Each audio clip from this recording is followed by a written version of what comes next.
ここの下めっちゃ魚いたんで見てください。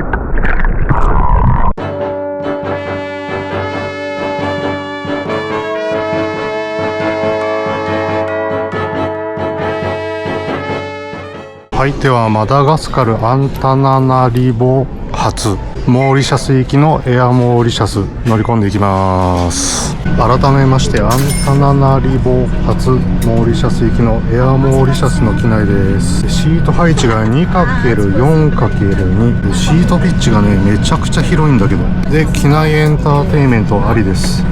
エアモーリシャスいいね。なぜかびっしょびしょの機内食が来ました。こんな感じです。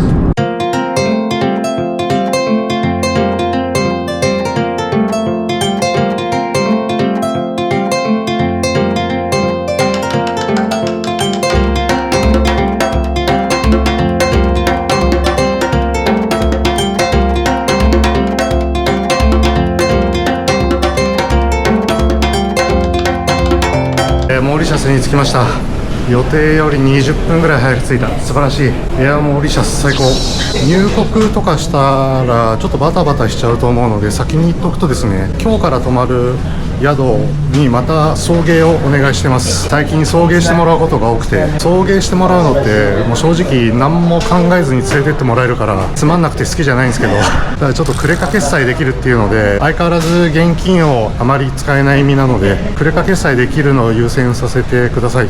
サクッと入国終わりましてですね、今荷物待ちっていう感じです。モーリシャスの入国のためにはビザは必要ないです。ただですね、ほんのちょっとだけめんどくさいのが、モーリシャスオールインワントラベルデジタルフォームっていうオンラインサイトに入力してなんか申請をしなきゃいけないんですよね。でこれ健康チェックみたいな感じでして、おそらくなんですけどコロナウイルスあれの名残がまだ残ってるって感じっぽいですね。私は事前にやっておいてですね、こういったものを印刷しておきまして、入国審査を受けて、でその後もう一回同じような窓口行って、これを提出してって感じでした。はい、ということでモーリシャスの空港出てきました。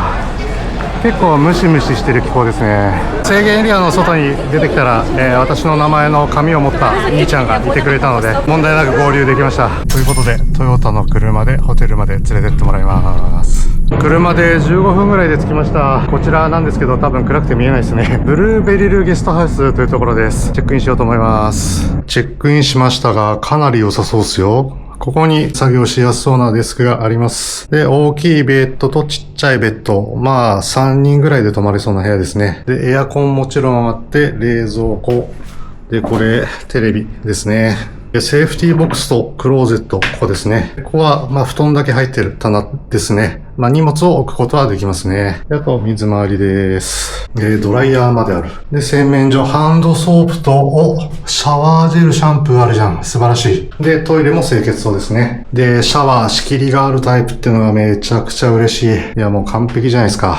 テレビでは YouTube、アマプラも見れました。素晴らしい。そして Wi-Fi も早い。しかも Wi-Fi もう一つ回線があるらしくて、もう一つの方はもっと早いって言ってました。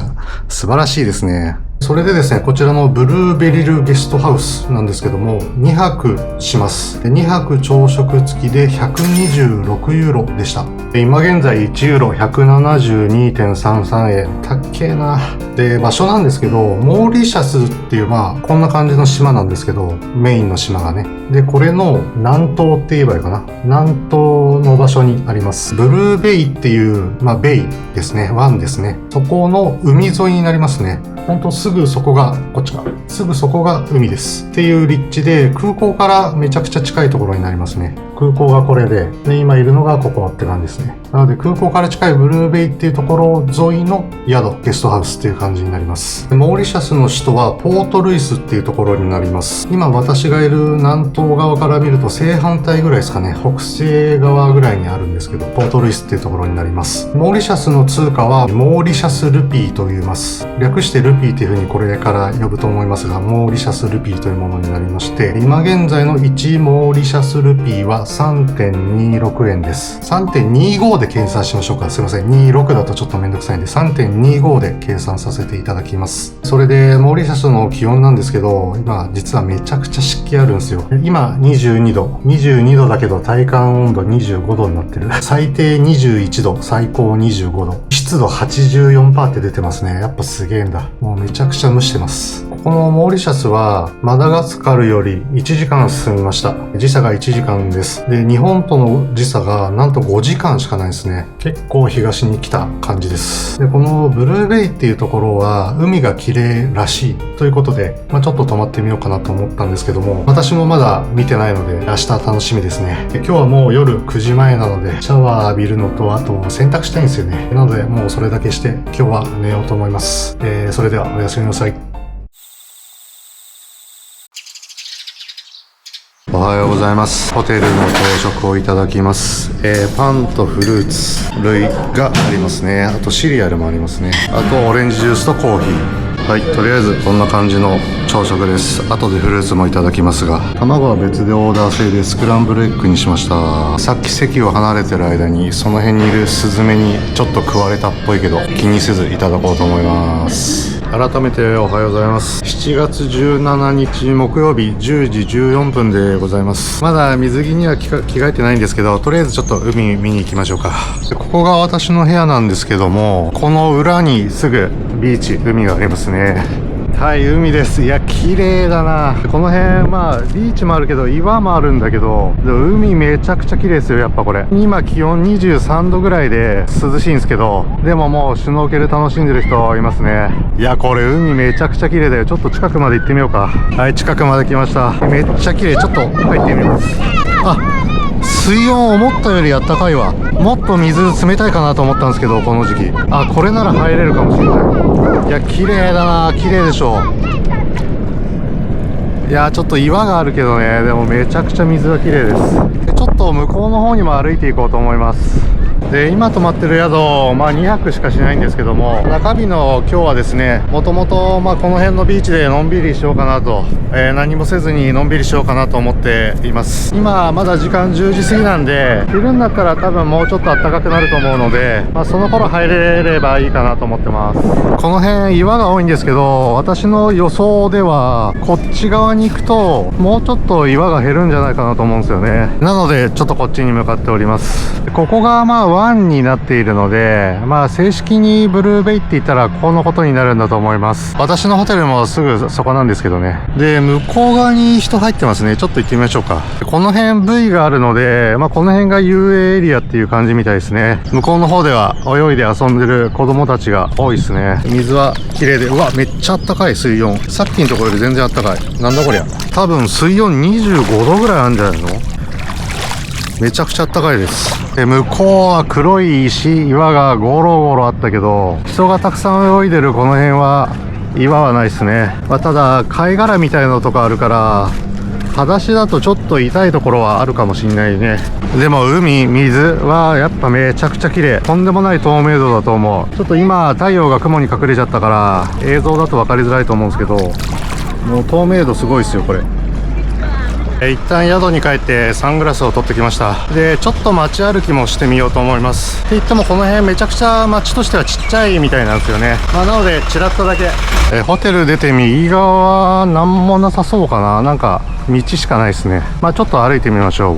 すいません、また完全に忘れてたんですけど、スマホのネットワークなんですけど、事前にエアーロの eSIM3 ギガ買っておりまして 19.5 ドルでした。電波は良好です。あまりにも何もなかったんで、ちょっと道を曲がってみます。この可愛らしいバスが止まってるところ、ブルーベイビーチアリーナっていうところみたいで、何かのスポーツをやる場所になってますね。砂が敷き詰められてるからビーチサッカーか何かかな。ちなみにこのブルーベイエリア結構野犬がいるんですよね。ビーチにもいたんですけど、で昼間はわかんない、大丈夫そうだけど、夜結構吠えてる犬がいて、もしかしたら夜は危ないかもしれない。宿着いた時も宿のスタッフが、夜犬がビーチにいて危ないから夜は出ないでくれって言われましたね。やっとお店らしいお店を発見しましたね。なんかコンビニっぽいお店があるんで、ちょっと入ってみます。なんか書かれてるな。あ、カフェみたいにもなってんだ。すげえでっかい犬がいるなでかいなお前。なんかコンビニみたいに中に入れるわけじゃなくて、こっから注文する感じっぽいですね。そんな感じだったんで、買い物は後にすることにして、また散歩します。で、あとは旅行会社みたいなお店がありましたね。もうそれぐらいかな。本当お店の少ないのんびりした街ですね、ブルーベイは。来た道とは違う道からホテルに戻ってるんですけど、さっきの遊泳エリアの近くですね。で、この辺はちょっとだけお店があって、フルーツジュースのスタンドかな。そしてランチに良さそうなレストランもありましたね。宿を出てすぐ左行ったところにレストランもありました。しかもなんかクレカ使えそうですね。ということでゲストハウス戻ってきました。ほんとブルーベイあたりはちっちゃい町で、レストラン数軒、日用品買えるコンビニ的なとこ1軒とかそんぐらいしかないですね。ここに来る途中でドライバーのうんちゃんがここにショッピングモールあるよって教えてくれた場所があるんですけど、歩いたら 4,50 分かかるみたいで結構そこまでタクシーとかあとバスもあるかもしれないけど、それで行きゃいいのかもしれないけど、今日はまったりするって決めたんで。ではですね、午後に海入りに行こうと思ったんですけど、もう十分あったかいので、水着に着替えて、海で遊ぼうと思います。はい。では、水着に着替えたので、海で遊びます。で、このゲストハウスでは、ここにあるものを借りれるみたいですね。シュノーケリングとか、シューズもあるんだ。で、足につけるフィンとかもありますね。で、さっき言った向こうにある遊泳エリアもいいんだけど、シュノーケルするならこのホテルの目の前がいいってスタッフが言ってました。はい、シュノーケルセットとあとシューズですね、そちら借りてきたので入ります。では日本のただのおじさんがモーリシャスではしゃいで魚を探しに行きたいと思います。ちょっと中の方に入ってきたんですけど、海藻とかあるかな。石とか岩はなさそうかも。やっぱ水は綺麗ですね。ではカメラを海の中に入れてみたいと思います。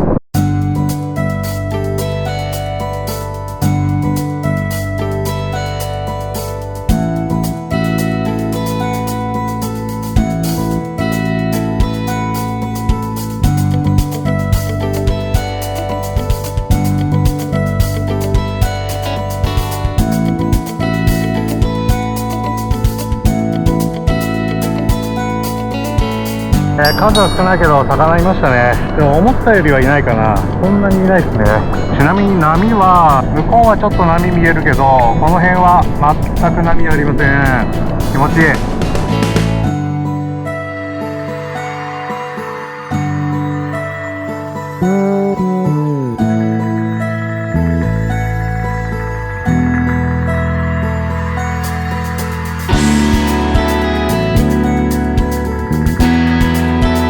で、今も魚いたと思うんですけど、残念ながらこの辺のサンゴってほとんど死んじゃってるんですよね。っていうのも石油タンカーが座礁して重油が漏れちゃったらしいんですよ。その影響でこの辺のサンゴは残念ながらちょっと死んじゃってて、魚も多分減っちゃったんじゃないかな。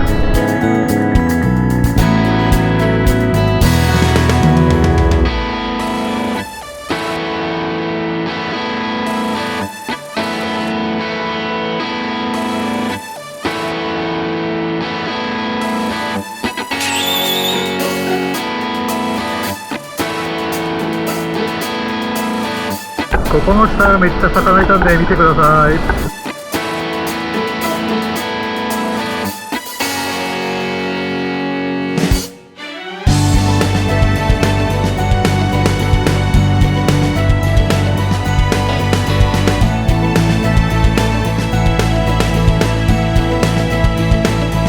死んじゃってるとはいえ、やっぱりサンゴの周りには魚めっちゃいましたね。かなりいましたよ。しかしさすがモーリシャスですね。やっぱ綺麗でしょ、海。めちゃくちゃ綺麗です。水温もだいぶ上がってきた気がする。太陽出てきて、冬でも入れます。ここいいですね。なんかめちゃくちゃ映えそうじゃないですか。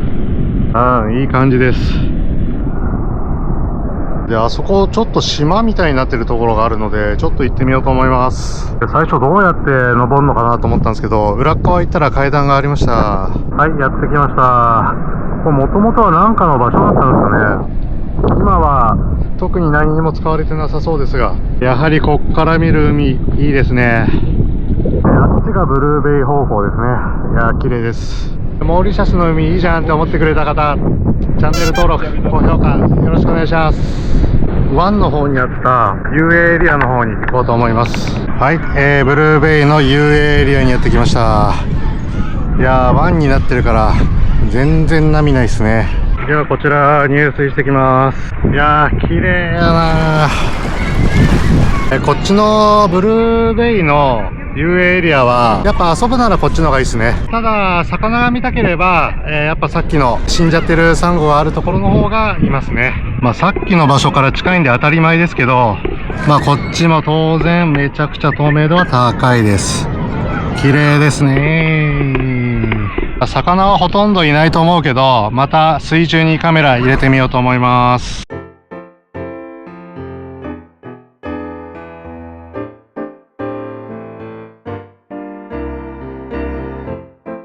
という感じで透明度はなかなかいいですね。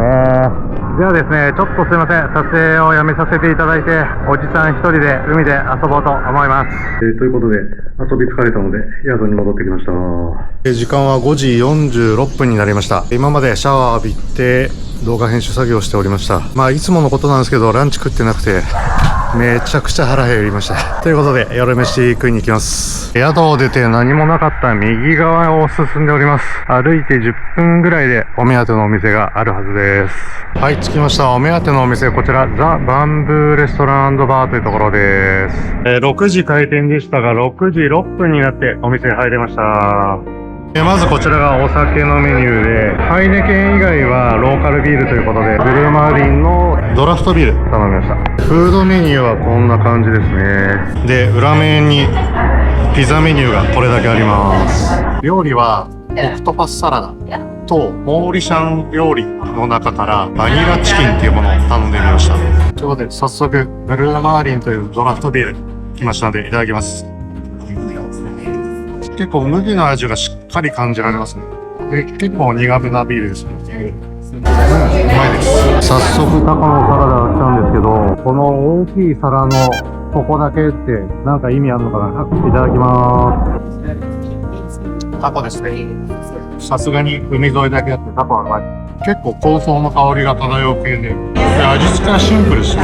多分だけどバルサミコ酢系がかかってる、ちょっと酸味のある酸っぱい感じ。タコ以外には玉ねぎ、あとパクチー系の香草、あとトマト、その辺が入ってますね。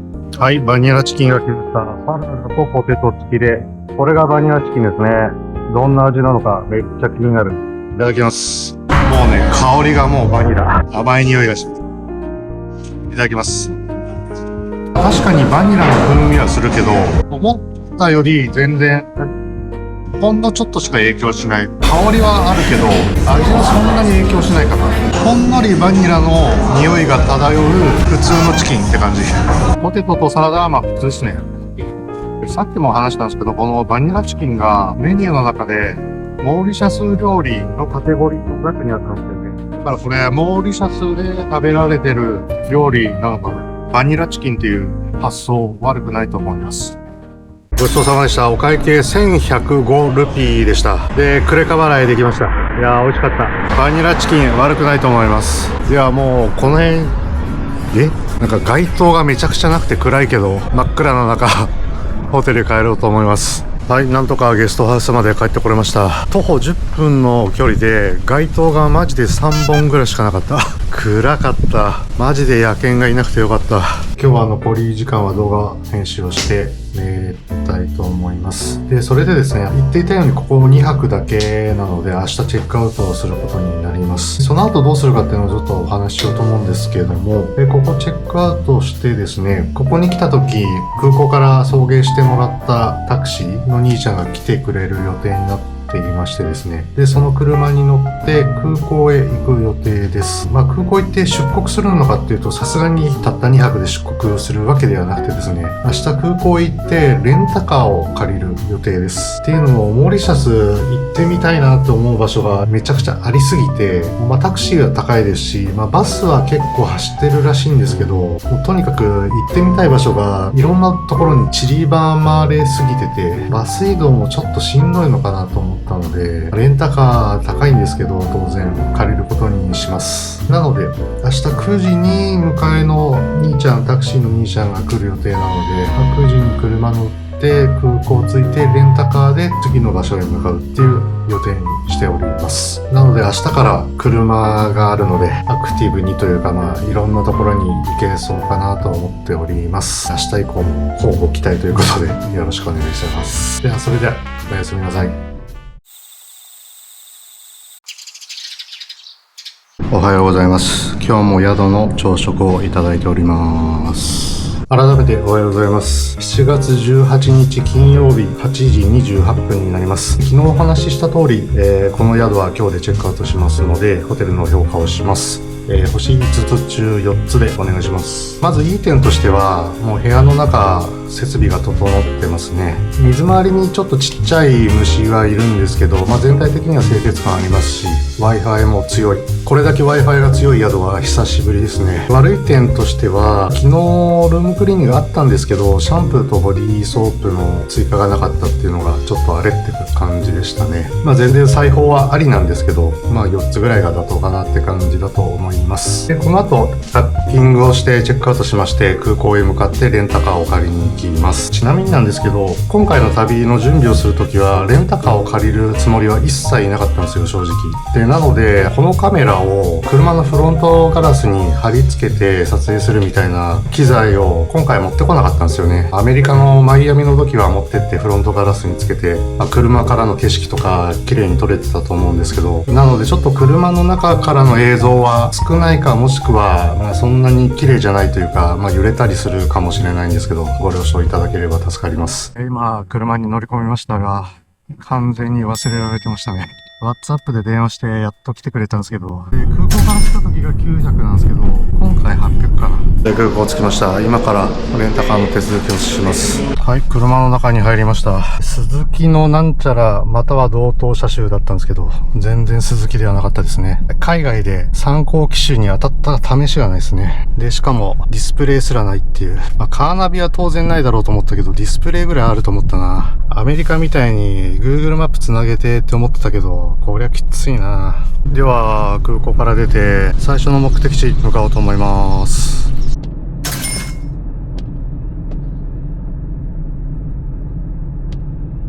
結構雨降ってきちゃった。でも車の中にいるから運は良かったと言っていいでしょうか。さっきですね、空港出るときに駐車料金50ルピー払えって言われました。レンタカーなのにいるのって結構しつこく確認したんですけど、なんか払えって言われたんで払いました。もうすぐで着くはずなんですけど、結構な山道に入りましたね。いや、モーリシャスっていろんなとこあるね。最初の目的地着きましたが、雨がすごい。ちょっと車の中で雨宿りします。数分待ったら雨弱まりましたんで、また外出てきました。で、来たのがですね、ガンガタラオっていうところなんですけども、ガンガっていうと、インドのガンジス川じゃないのみたいな、ご存知の方は思われるかもしれないんですけど、ヒンドゥー教の寺院が集まっているところで、ガンガタラオ自体はなんか湖みたいになってるみたいですね。で、その湖ガンガタラオに行く前になんかすんごいのがあったので、こっちに来ました。正面から見てみたいですね。はい、正面に回ってきましたが、いやー、なかなか大きいですよ、これ。で、これの横にもう一体ありますね。で、こっちはなんかライオン的な動物がいそうですね。ちょっと見に行きましょうか、あれも。と思ったらまた結構すごい雨が降ってました。で、このなんかテントがあったんで隠れました。ダメだ、またすげえ雨降ってきた。ちょっと今日厳しいな、これ。ちょっと雨が弱まった瞬間を狙って車に戻ってきました。ちょっときついな、これは。傘があらいいんだけどね。天気予報によると、もう一日雨なんですよね、今日。雨がすごすぎるんで、さっきのライオンっぽいのがいた像を見に行くのはちょっと今回諦めます。で、最も重要な場所ですね。こちらガンガタラオは、ちょっと雨きついけど見に来ました。かなりもやっちゃってるな。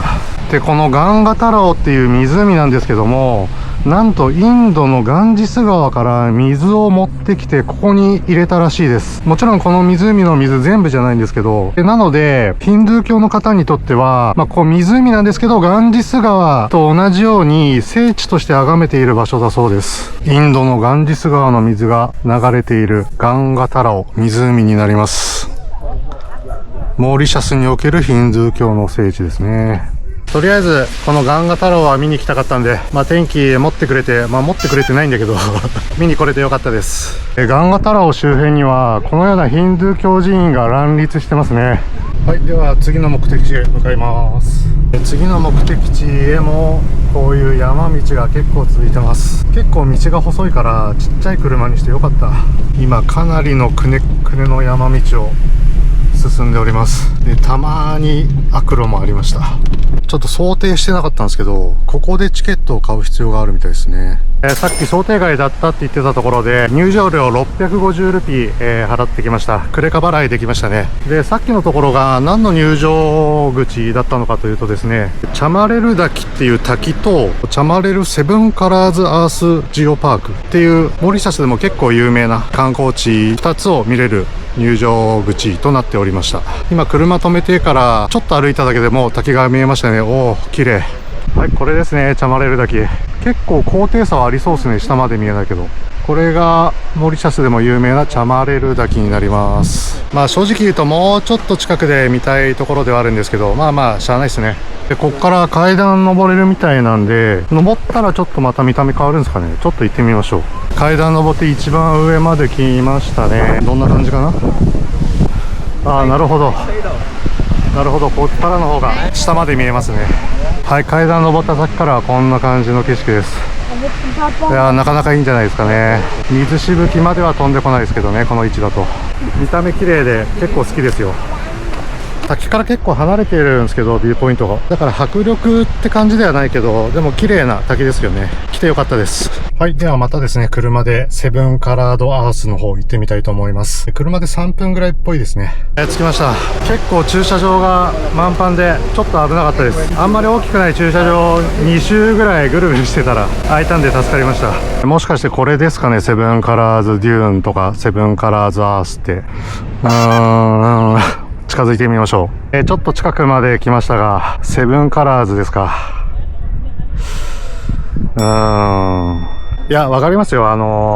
多分さっきまで雨降ってたでしょうし、この辺も。いろんな気象条件とか、いろんな要素で色がはっきり見える時もある、多分あるんだと思うんですけど、ペルーのレインボーマウンテンの圧勝ですね。ペルーのレインボーマウンテンは、私行った時雪かぶってましたから。雪かぶって雪が溶けても、なかなか7色でしたよ。だから、雨は言い訳にしないでほしいですね。